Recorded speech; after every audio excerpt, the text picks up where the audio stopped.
Assalamualaikum, apa kabar Bolo? Senang sekali saya Ida Ami dapat kembali menemani Anda di Lobi Belajar Lebih Memahami. Lobi kali ini merupakan kerjasama antara Arek TV dengan DPRD Kota Surabaya. Tema Lobi kita hari ini yaitu hunian layak di Surabaya. Kita akan membahas bersama dengan narasumber anggota Komisi A DPRD Kota Surabaya, Bapak Rio Patiselano. Apa kabar Bapak? Luar biasa. Sehat ya? Amin, amin. Bugar. Baik, Siap. keren. Baik, Lobi hari ini kita akan membahas tentang hunian layak di Surabaya, Bapak. Ya. Menurut definisi Bapak sendiri untuk hunian layak di Surabaya itu seperti apa, Bapak? Ya, hunian layak itu tentu kita melihat dari banyak aspek ya, dari banyak faktor. Angle view untuk kita mengatakan bahwa hunian yang layak itu tentu banyak hal.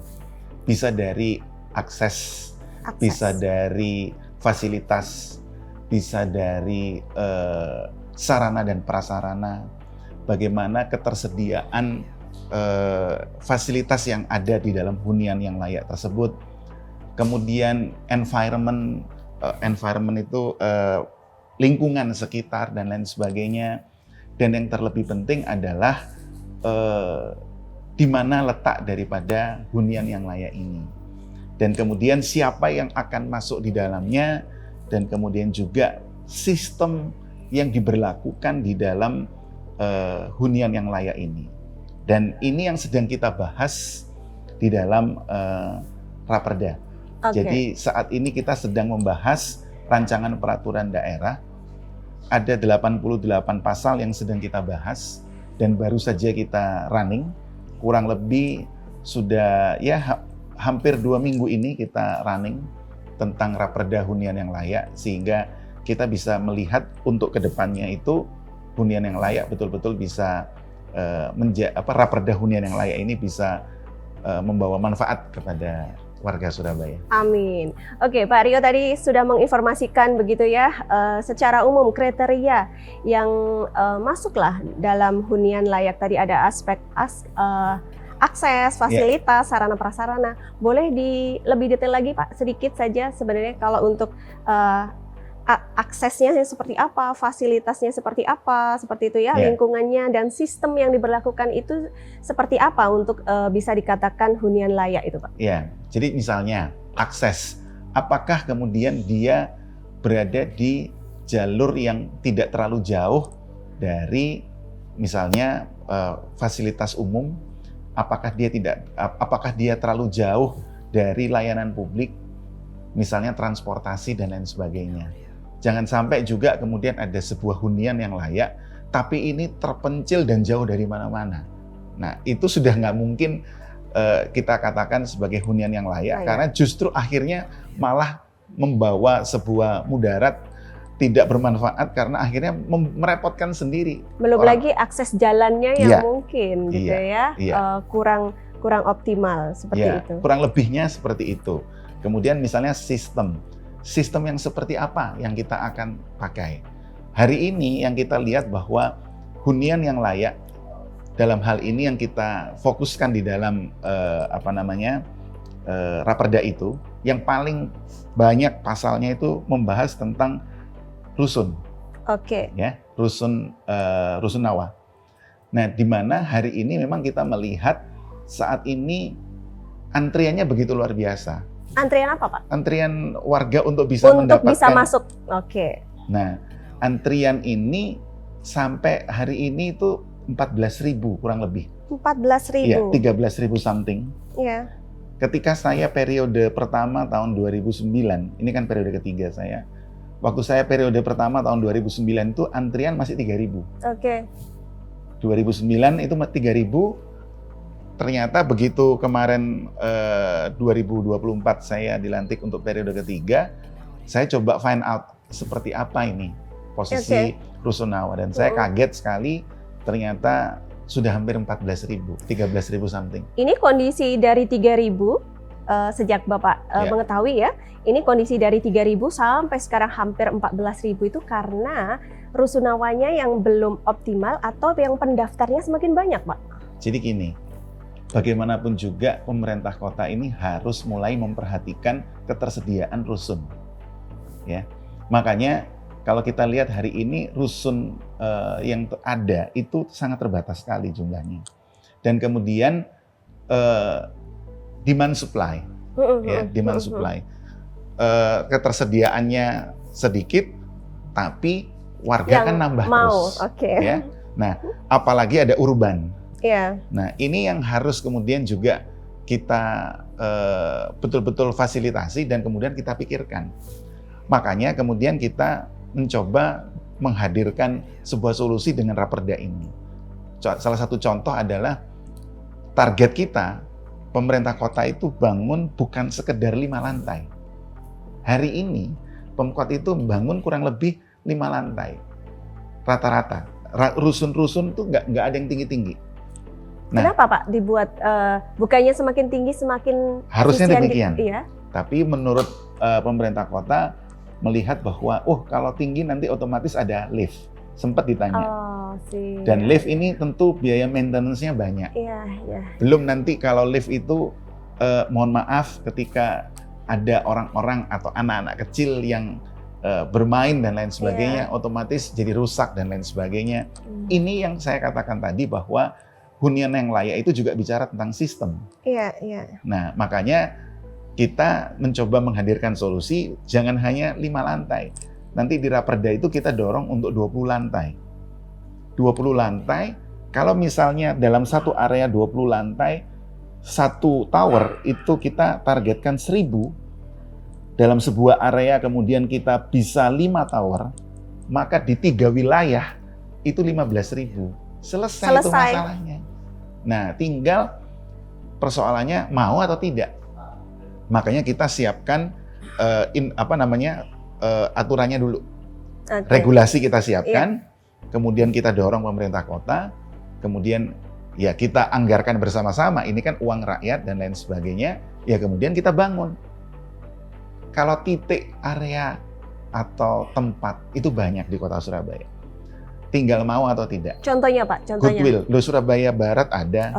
Surabaya Barat. Surabaya Utara juga masih ada. Ya, Surabaya Timur juga masih ada. Nah, ketika ada goodwill dan ada sebuah willingness, sebuah kemauan, saya percaya pasti jalan pasti ada. Nah, ketika jalan ada, maka ya ayo diatur semuanya. Bahwa nanti lift maintenance-nya mahal, ya dipikirkan solusinya. Ada sistemnya, dipikirkan sistemnya. Loh, terus nanti ada anak kecil yang main, nanti kemudian rusak, ya dipikirkan juga sistemnya. Jangan kemudian overthinking.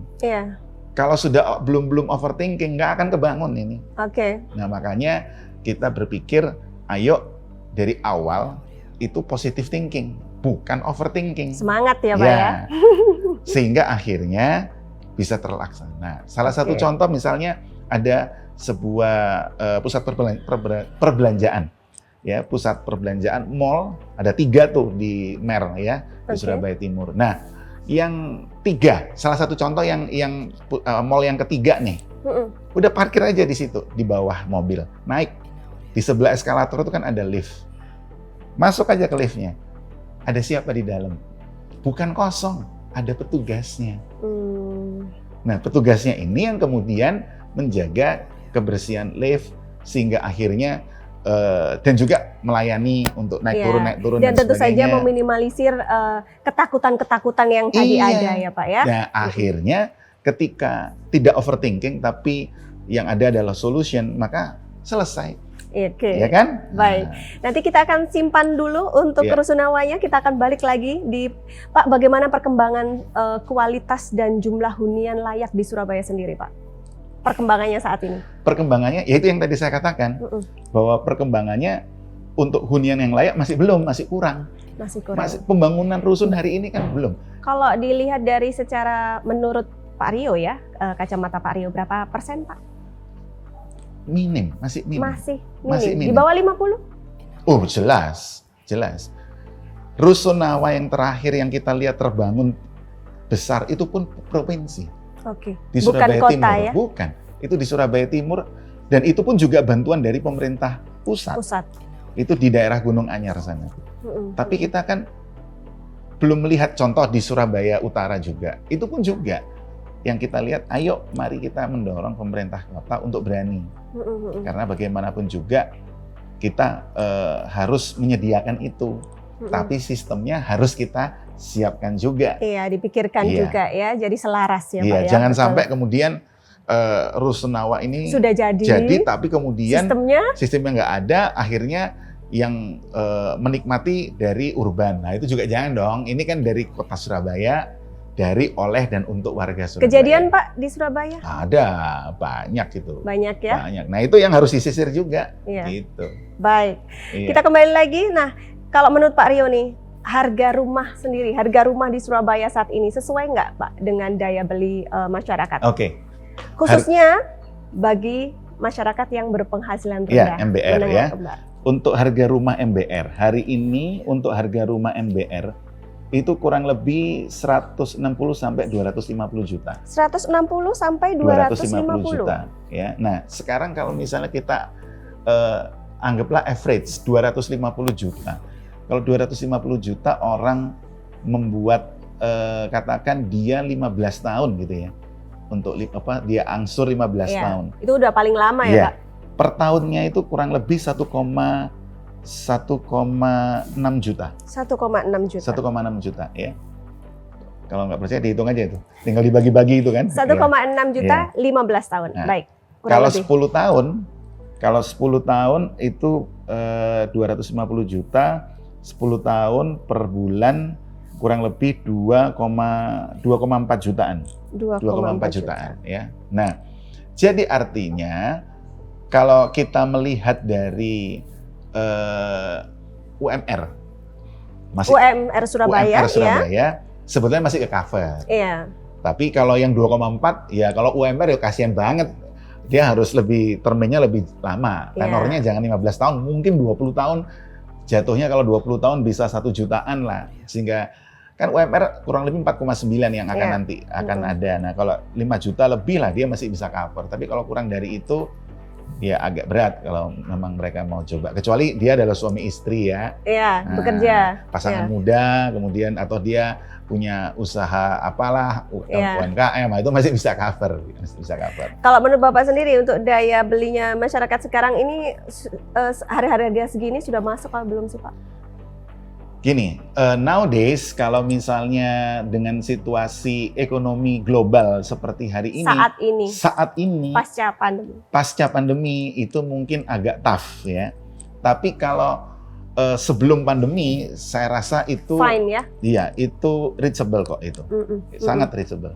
Oke, Pak, ini tantangan utama yang dihadapi warga Surabaya nih dalam mendapatkan hunian layak ini seperti apa? Kalau melihat dari kondisi sekarang, selain dari tadi income, kalau kita berbicara yang sebelumnya yang adalah penghasilan, apalagi Pak selain itu?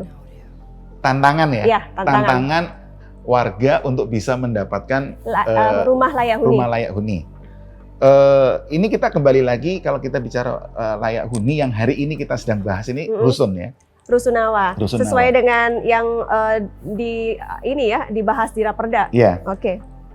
Ya, kembali lagi sistem antrian. Oke. Dan tantangan yang terbesar adalah ketidaktersediaan rusun itu. Ketidaktersediaan rusun itu sendiri.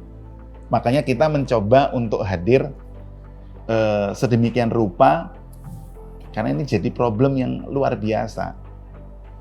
Dari 2009 ke sekarang berarti kurang lebih 16 tahun. 16 tahun bisa ada kenaikan dari 3.000 jadi 14.000, 11.000. Belum ada ini Pak, saya penambahan lagi kah selama itu Pak? Ada, tapi kejar-kejaran. Dengan yang daftar? Iya, kejar-kejaran. Nah, ketersediaannya tidak cover, akhirnya kekejar terus, akhirnya kesalip, kelewat tuh sampai udah kejauhan.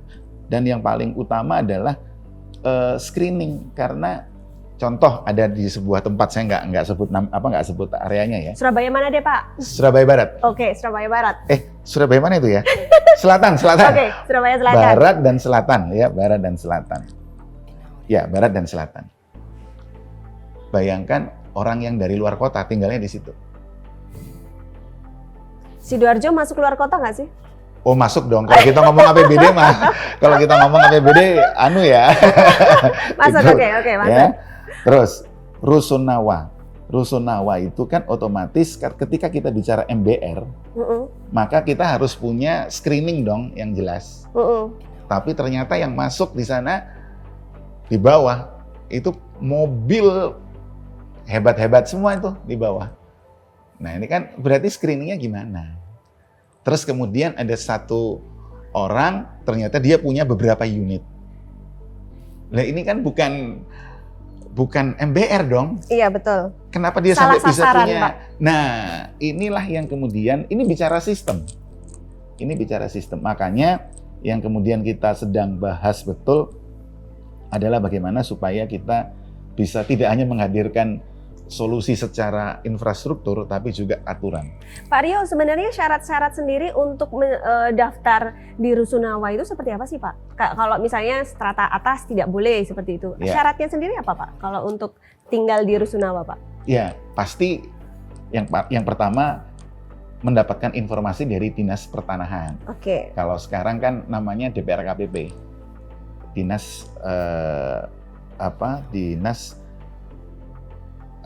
DPRKPP, Kawasan Pemukiman dan Pertanahan. Perumahan Rakyat, Kawasan Pemukiman dan Pertanahan. Nah, di situ. Nah, jadi dari situ kita bisa mendapatkan di mana titik-titiknya. Nah, setelah mendapatkan titik-titiknya, otomatis mendaftar. Syaratnya sendiri Pak? Syaratnya ya otomatis harus warga Surabaya, harus. Kalau yang tadi tadi Bapak mempermasalahkan itu kenapa bisa lolos? Berarti harus memiliki istilahnya strata pendapatan sekian gitu, nggak ada Pak? Kalau strata pendapatan belum sampai ke sana, kan otomatis kan yang pasti kan mereka harus bayar. Yang penting mereka bisa bayar. Nah ketika memang ternyata nggak bisa bayar, nah baru kemudian ada pengecekan, dan kalau misalnya ternyata memang mereka nggak bisa melunasi dan sebagainya, memang ada sanksi, ya mereka harus keluar dan lain sebagainya. Digeser gitu ya Pak ya? Oke, baik, kita berbicara tentang aksesibilitas, tapi jangan kemana-mana Pak, kita break dulu. Oh iya, oke. Boleh jangan kemana-mana, usai jeda pariwara berikut ini kita akan kembali, tetap di Lobi.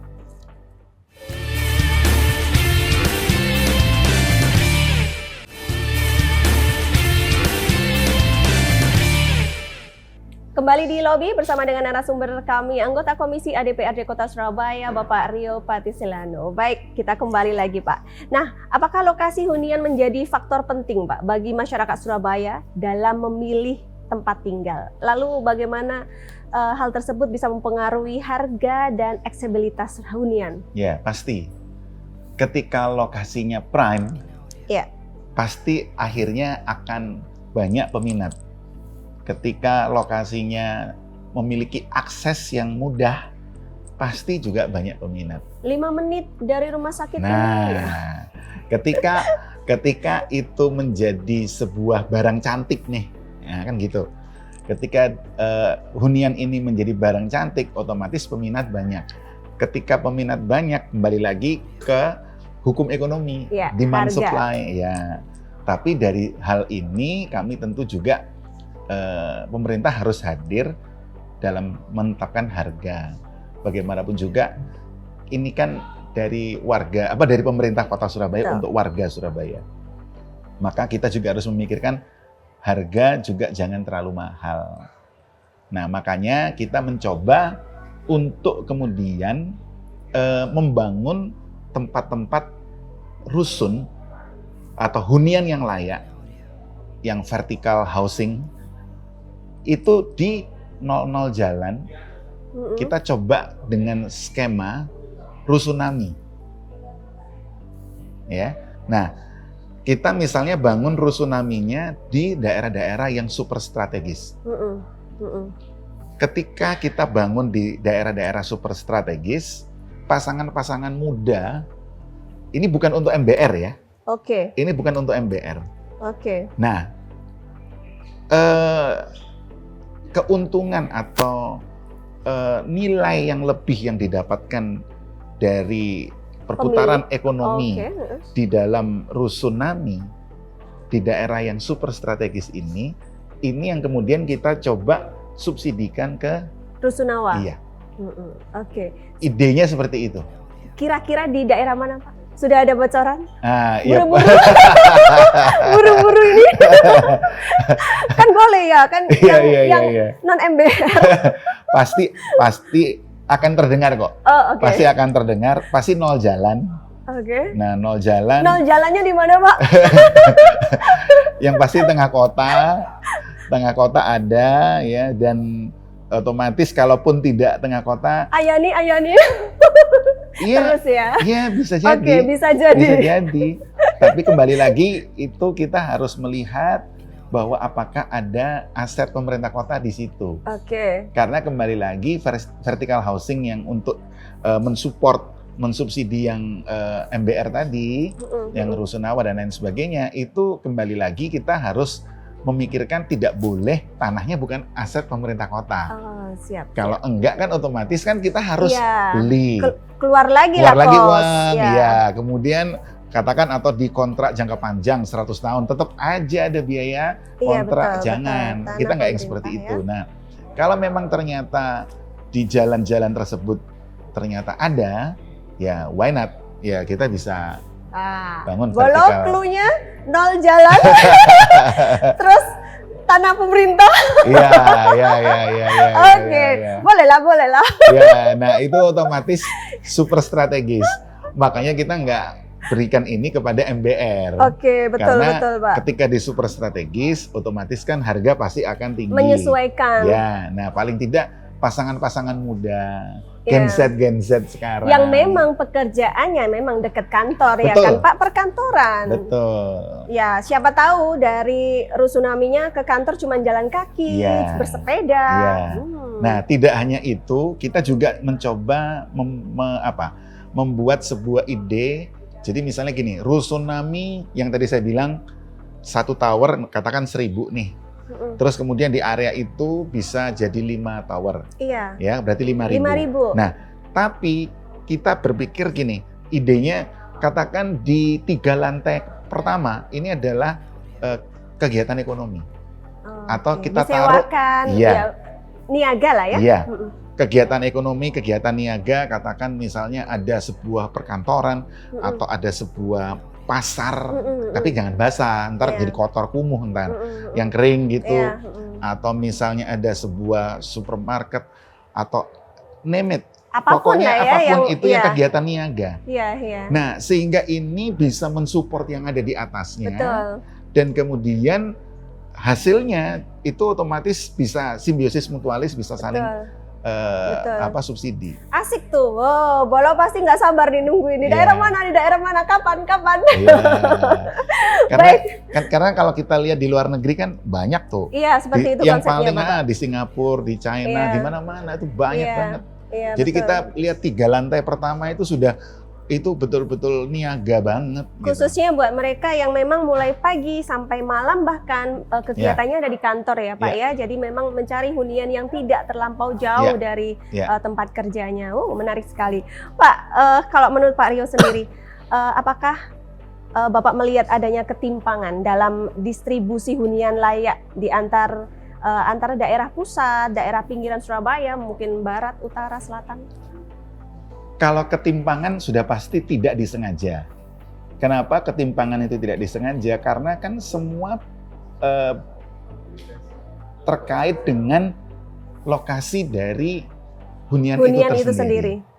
Ketika hunian itu hunian itu sendiri ada di sebuah titik-titik, maka kestrategisan dari hunian itulah yang kemudian seperti magnet kepada peminat. Oke. Nah, sehingga tidak bisa kita sebut bahwa itu sebuah ketimpangan dari distribusi oleh pemerintah kota, tidak. Kondisi yang tidak bisa dihindari mungkin.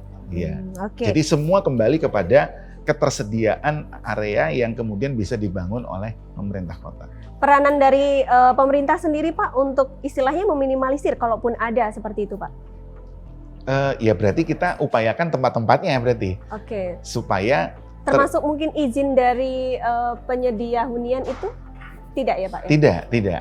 Kalau untuk izin dan lain sebagainya itu kan semua punya pemerintah kota. Oke. Makanya yang penting adalah titiknya itu menjadi strategis. Ketika titiknya menjadi strategis, itu pasti akan banyak peminat, nah tinggal pemerintah kota mendistribusi sesuai dengan ketersediaan. Oke, berarti Gitu. Pak Rio memahaminya adalah ya terjadinya karena ketidaksengajaan, nggak masalah Iya. seperti itu ya, tidak Iya. bisa dihindari. Nggak bisa begitu ya. dihindari. Nah, Pak, kalau untuk kualitas, kita berbicara tentang kualitas begitu ya. Kualitas infrastruktur kalau di kawasan hunian di Surabaya untuk saat ini seperti apa? Kualitas hari ini untuk hunian yang layak, ya memang ada Atau mungkin- banyak yang kita harus perhatikan. Di dalam Raperda itu juga ada rutilahu, rumah tidak layak huni. Jadi memang ada yang kita masukkan juga dalam Raperda untuk kita bisa cover melalui APBD. Oke. Kalau kita melihat ada rutilahu yang ada, maka itu bisa diajukan untuk kemudian pemerintah kota hadir memberikan solusi supaya kemudian yang rutilahu menjadi rulahu lah. Oke. Gitu. Kalau misal dari sisi syarat seperti ini, pihak pemerintah ada tidak Pak? Istilahnya ngecek begitu ya, syarat yang penyedia hunian. Jadi istilahnya ada resapan biar meminimalisir banjir, lalu fasilitas fasum seperti itu Ya, ada ya Pak? sudah ya? pasti. Sudah pasti. Sudah ya? pasti. Karena bagaimanapun juga itu adalah bagian dari environment.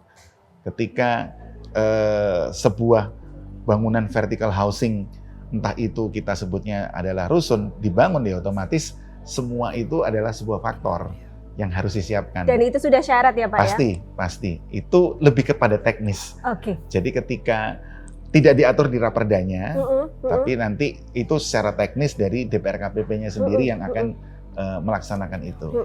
Baik, kita berbicara tentang fasum Pak. Fasilitas umum yang ada di kota khususnya ya, seperti taman, pusat komunitas lah ya, atau ruang terbuka hijau ya. Nah, Surabaya sebenarnya banyak ya Pak ya. Di Fasum. kawasan, iya betul, yang tersedia di kawasan hunian di Surabaya. Kalau menurut Bapak sampai saat ini fasum-fasum di Surabaya ini masih perlu ditambahkan atau ini aja udah lumayan gitu? Yang ada di Surabaya sudah luar biasa. Oke. Tapi kalaupun memang ada penambahan-penambahan ya kita akan sangat senang. Tapi yang sudah pasti begini, setiap perumahan-perumahan itu punya kewajiban untuk memberikan fasumnya. Iya. Sehingga kemudian pemerintah kota bisa hadir di setiap perumahan itu untuk dikelola oleh pemerintah kota fasum-fasumnya. Oke. Jadi misalnya pemeliharaan jalan dan lain sebagainya. Ada peraturan daerah yang namanya PSU, Prasarana Sarana Utilitas. Jadi itu untuk kemudian bisa pemerintah kota hadir menyelesaikan persoalan-persoalan fasum di setiap perumahan-perumahan. Ada banyak perumahan di kota Surabaya, tapi masih tanda kutip tidak semuanya, belum semuanya menyerahkan PSU. Nah, ketika mereka belum menyerahkan PSU, maka fasum di perumahan-perumahan itu tentu belum tersentuh oleh pemerintah kota. Oh baik, tetapi itu sudah menjadi satu syarat ya Pak ya? Harus. Iya. Nah, makanya DPR KPP, pemerintah kota sedang terus menunggu itikat dari masing-masing para pengembang. Ada yang nakal Pak? Pasti ada. Oke, pasti ya? Saya mungkin katakan bukan sengaja nakal. Oh, oke. Saya lebih mencoba untuk kusnuzon kepada mereka, bukan sengaja nakal, tapi sedang mengatur untuk kemudian mereka bisa menyerahkan. Menginformasikan ya? Menginformasikan dan menyerahkan. Kenapa Iya. kok saya tidak katakan, jangan langsung justifikasi mereka nakal, tidak. Tapi sedang mengatur untuk kemudian mereka bisa menyerahkan PSU-nya kepada pemerintah. Ada batas waktunya Pak? Mungkin begitu perumahannya sekian persen dihuni harus gitu? Nah, ada itu Pak? yang memang tidak diatur. Oke, baik. Tapi otomatis itu jangan sampai jadi bom waktu. Iya. Jadi bom waktu buat pengembang itu sendiri. Iya. Karena pada titik tertentu akhirnya warga kan akan komplain, warga akan protes karena kok kemudian perumahannya tidak sama seperti perumahan di tetangga nih. Atau perumahan di teman saya yang lain itu kok bagus gini. Fasumnya oke. Nah, kok fasumnya ternyata begitu dicek, loh ternyata yang mereka ini sudah diserahkan PSU-nya ke pemerintah kota. Oh. Sementara yang mereka Satunya yang orang ini belum. belum. Nah, akhirnya kan pasti komplain. Nah, komplain 1, 2 akhirnya terbentuk paguyuban. Akhirnya, nah kan jadi nggak bagus. Akhirnya tiba-tiba datang ke dewan, Sebenarnya yang minta rugi juga hearing kan gitu. Oh, Aduh. yang rugi juga pengembangnya sendiri ya Pak ya. Betul. Oke, Pak Rio, kalau kita membahas tentang keadaan sanitasi ya, air bersih, sistem pembuangan limbah lah ya dari hunian Surabaya ini untuk saat ini seperti apa? Sudah berjalan dengan baik? Harusnya demikian, tapi kalau perumahan-perumahan yang lama, hunian-hunian perumahan yang lama kayaknya masih harus mereka berbenah. Dioptimalkan lagi. Iya, tapi kalau yang hunian-hunian perumahan yang baru. Apalagi terbentuknya itu setelah perda itu sudah diundangkan, mereka pasti siapkan. Iya. Tapi bagi perumahan-perumahan yang sebelum perda itu ada, ya karena memang peraturannya belum ada ya Pak. Iya.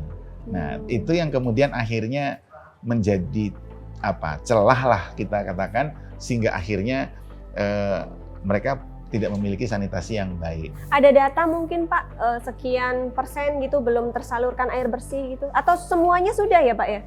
Kalau air bersih masuk ke mereka itu pasti masuk kan dari PDAM. Iya. Nah tapi untuk pengelolaan limbah, untuk keluarnya dan lain sebagainya, itu yang kita masih belum tahu seperti apa. Betul. Oh baik. Pak Rio, ini seberapa penting sih sebenarnya kolaborasi antara sektor publik dan swasta dalam menyediakan hunian layak di Surabaya? Sangat.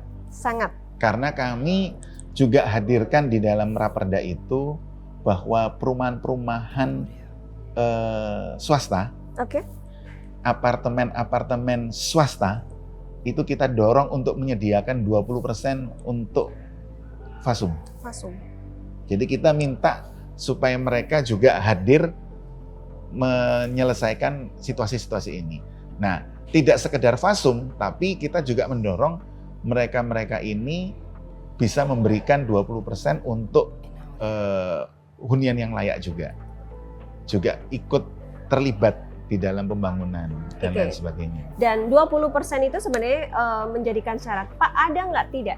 Karena mungkin saya salah begitu ya, ada dulu dinyatakan itu fasum, tetapi karena hunian itu laku, fasumnya jadi rumah Pak. Banyak. Banyak. Bukan itu hanya pengembangnya ya Pak. Dalam artian bukannya kalau sudah diserahkan ke pemerintah? Pasti belum diserahkan. Kalau ada model kayak gitu pasti belum diserahkan. Kalau model seperti itu pasti belum diserahkan. Baik. Iya. Kalau terjadi situasi seperti itu, maka sudah pasti belum diserahkan. Sehingga pengembangnya akhirnya masih bebas mengambil untuk dijual kembali. Oke, baik. Jadi contoh. Ini poin yang saya baru belajar. Iya, contoh. Saya beli di titik ini karena di gambarnya kan pengembang itu jual gambar. Ya kan? Gambarnya itu di depannya ini taman.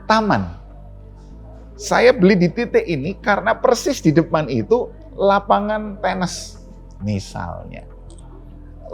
Tempat bermain anak-anak. Sekian puluh tahun, 20 tahun gitu atau 15 tahun, lah kok jadi rumah. Saya seringkali mendapati warga komplain seperti itu. Iya, kalau saya sering mendapati begitu juga Pak di lokasi. Nah, akhirnya persoalannya adalah ketika dicari titiknya, kemudian kita coba selidiki, akhirnya dapat datanya bahwa perumahan tersebut belum menyerahkan PSU-nya. Nah, kalau udah terlanjur seperti itu bagaimana? Iya, seperti apa Pak? Kalau misalnya sudah terlanjur seperti itu, maka terkait dengan orang yang sudah terlanjur beli titik di depannya itu bayangannya adalah taman dan lain sebagainya, tapi kemudian nggak jadi, ya ini urusan perniagaan mereka, ya silahkan diselesaikan sendiri. Tapi terhadap PSU, pemerintah kota tetap minta mereka harus 20%. Menyerahkan 20%, silahkan diberikannya di tempat lain. Tapi itu ya? Di tempat lain itu 20% yang akan diberikan kepada pemerintah kota sebagai PSU. Contoh misalnya makam. Misalnya seperti itu. Nah, silahkan tanah untuk makam atau apa dan sebagainya, silahkan. Tanah untuk TPS, silahkan. Tapi bukan disediakan oleh pemerintah kota, Iya. tapi disediakan oleh pengembang tersebut. Iya. Karena ini adalah kewajiban daripada pengembang. Kalau bahasa Jawanya diijoli ya Pak ya. Ya, kurang lebihnya seperti itu. Baik, menarik sekali. Boleh menarik sekali perbincangan lobby kita. Jangan kemana-mana, kita akan bahas kembali usai jeda pariwara berikut ini.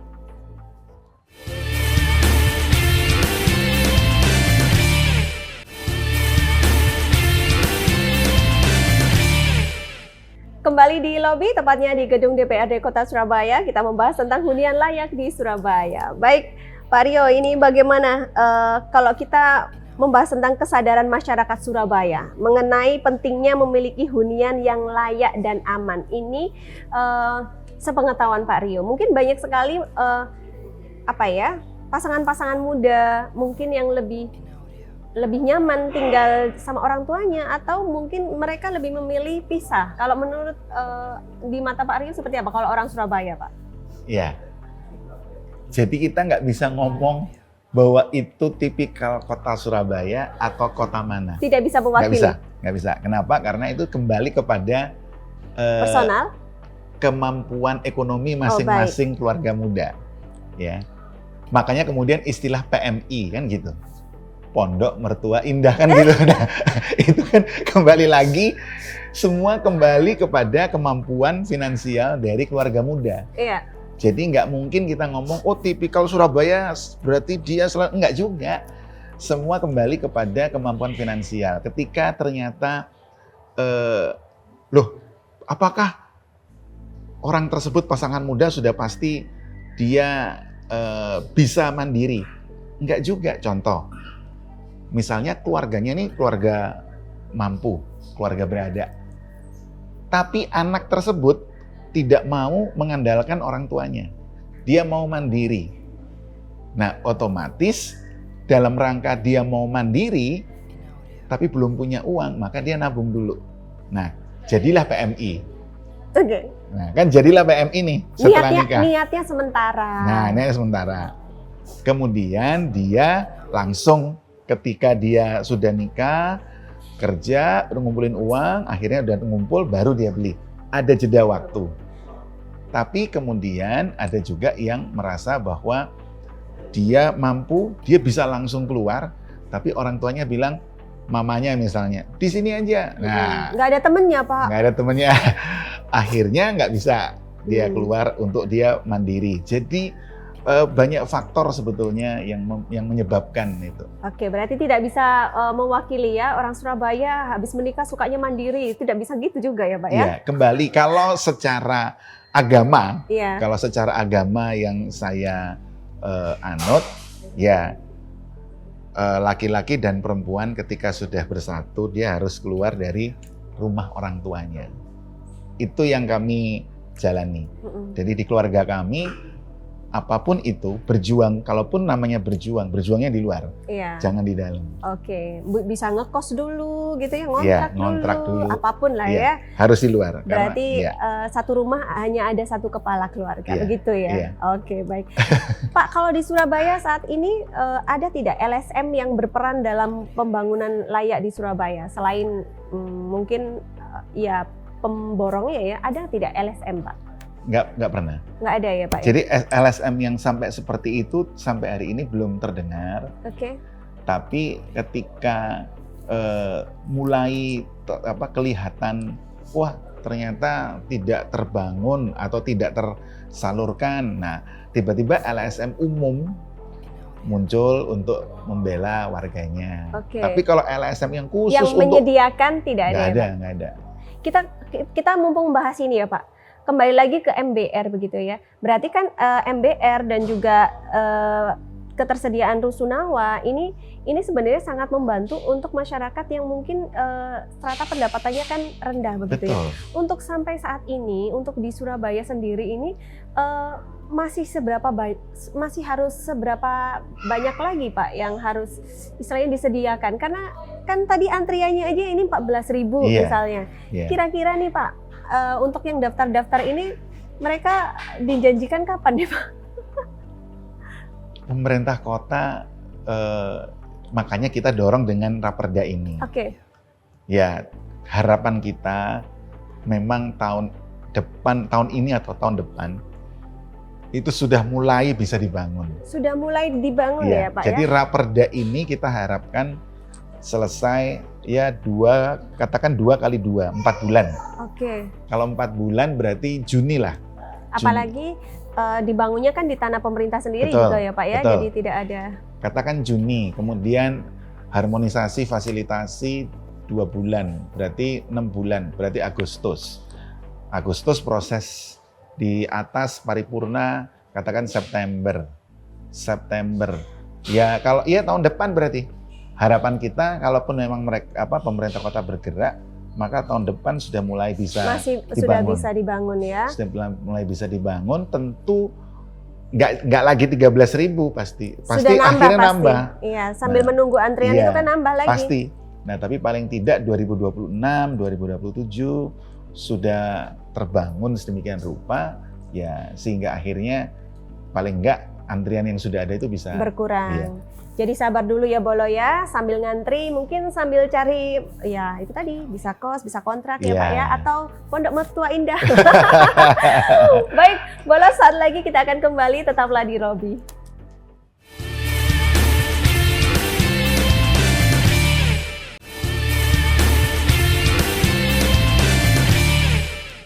Kita kembali di Lobi, belajar lebih memahami hunian layak di Surabaya. Baik, ini adalah terakhir, segmen terakhir Pak Rio. Nah ini Ya. bagaimana pengaruh urbanisasi, kita berbicara tentang urbanisasi. Ya. Namanya Surabaya, kota istilahnya kota yang banyak menampung istilahnya banyak pekerja begitu ya, Ya. banyak juga yang dari luar daerah seperti itu. Nah ini bagaimana pengaruh urbanisasi terhadap kebutuhan akan hunian layak di Surabaya Pak Rio? Ya. Jadi jujur aja tanah di kota Surabaya ini menjadi sempit, menjadi sudah sedikit karena banyak hadir perumahan-perumahan hunian layak untuk warga kota Surabaya. Tidak hanya warga kota Surabaya, tetapi juga urbanisasi warga-warga urban ini. Makanya kemudian hari ini banyak perumahan sudah tidak lagi ada di Surabaya yang dibangunnya. Iya. Ke Gresik, ke Penunjang, Iya. ke Sidoarjo, ke Mojokerto, Gerbang Kertasusila. Iya, betul. Nah, tapi ketika kita bicara tentang Surabaya, maka kemudian kita bisa melihat ini. Bagaimanapun juga dari Gerbang Kertasusila, cewek cantiknya itu Surabaya. Oke. Nah, ketika tidak bisa menghadirkan landed house ya, ketika perumahan hunian layak landed house tidak bisa dihadirkan, maka mau tidak mau kita menujunya ke atas. vertikal. Oke. Nah, urban ini yang kemudian datang dan bekerja di Surabaya tahun 2014. Ketika periode kedua saya itu kondisinya gini, kalau ditanya, Surabaya itu berapa penduduknya? Jawabannya gini, siang atau malam, gitu. Bedanya? Kalau siang 5 juta, Oke. kalau malam 3 juta. Kenapa? Oke. Pulang Iya, karena mereka pulang ke rumah masing-masing. Iya, karena mereka Di pulang Gerbang ke Kertasusila Gerbang tadi. Kertasusila. Oke, Nah, siap. karena mereka pulang ke Gerbang Kertasusila, makanya mereka akhirnya muncullah kalau malam 3 juta, kalau siang 5 juta. Nah, tapi gara-gara mereka yang 5 juta itu siang di sini, lama-lama kan kok enak ya? Kok enak ya? Iya, Enak ya? betul. Nah, akhirnya mencoba untuk punya atau tinggal di Surabaya. Nah, disinilah kemudian ketika ada muncul hunian-hunian layak, mereka akan berbondong-bondong ke sana. Iya. Nah, disinilah kemudian pentingnya regulasi, pentingnya aturan, pentingnya sistem. Nah, pemerintah kota harus hadir di sini dengan tegas. Pemerintah kota harus hadir di sini dengan aturan-aturan baku, dengan sistem yang jelas sehingga akhirnya tidak kecolongan. Iya. Yang paling dasar, yang bagus yang dilakukan oleh pemerintah kota adalah tadi terhadap urban. Banyak yang kemudian datang untuk bisa punya KTP Surabaya. Iya. Dengan berbagai cara, kos kah, kontrak kah, Iya. atau masuk ke saudaranya Iya. ya, untuk bisa punya KTP Surabaya. Nah, kemudian dicoba dengan sebuah pernyataan yang diberikan oleh masing-masing urban bahwa mereka selama 5 tahun itu tidak mengakses fasilitas di kota Surabaya. Kenapa? Karena bagaimanapun juga pemerintah kota melindungi warganya. Iya. Saya mengapresiasi itu karena bagaimanapun juga pemerintah kota hadir dari, oleh, dan untuk warga kota Surabaya itu sendiri. Oke, jadi bukan berarti tidak bisa, tapi Iya. tunggu, begitu Iya. ya.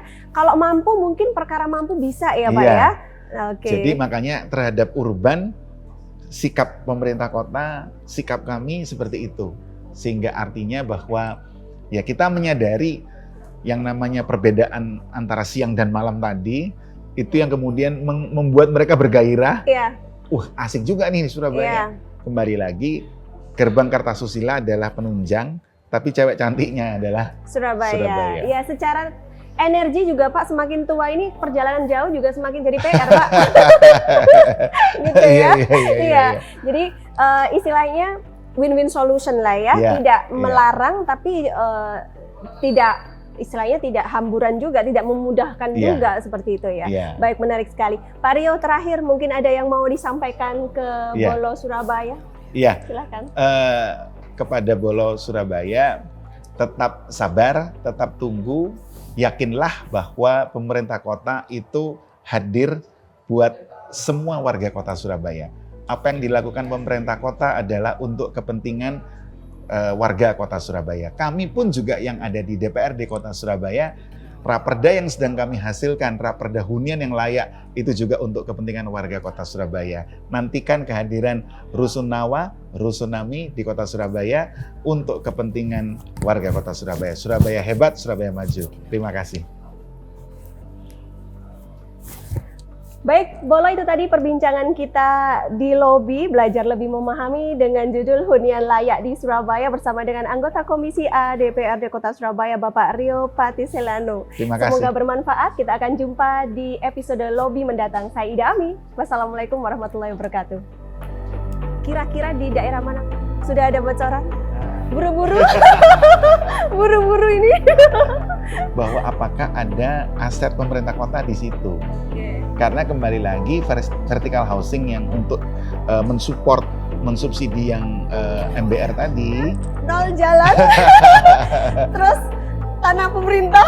Iya. Oke, bolehlah. Ya, nah itu otomatis super strategis. Makanya